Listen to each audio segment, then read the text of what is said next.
Party అధ్యక్షులు శ్రీ జగన్మోహన్ రెడ్డి గారు ఇచ్చినటువంటి పిలుపు మేరకు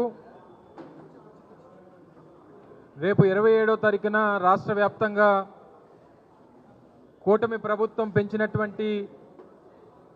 విద్యుత్ ఛార్జీలని వారి నిర్ణయాన్ని నిరసిస్తూ పెంచినటువంటి ఈ విద్యుత్ ఛార్జీలను తక్షణమే తగ్గించాలని చెప్పి ప్రభుత్వం మీద ఒత్తిడి తీసుకొచ్చేటువంటి దానికి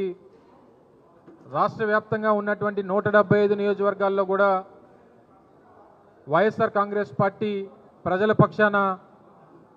నిరసన కార్యక్రమాలకి పిలుపునిచ్చినటువంటి సందర్భం మీ అందరికీ తెలుసు. అందులో భాగంగా ఉమ్మడి విశాఖపట్నం జిల్లాకు సంబంధించినటువంటి ముఖ్య నాయకులందరితో కూడా పెద్దలు విజయసాయి రెడ్డి గారు ఇప్పుడే సమావేశాన్ని ఏర్పాటు చేసి రేపు 27వ తారీఖున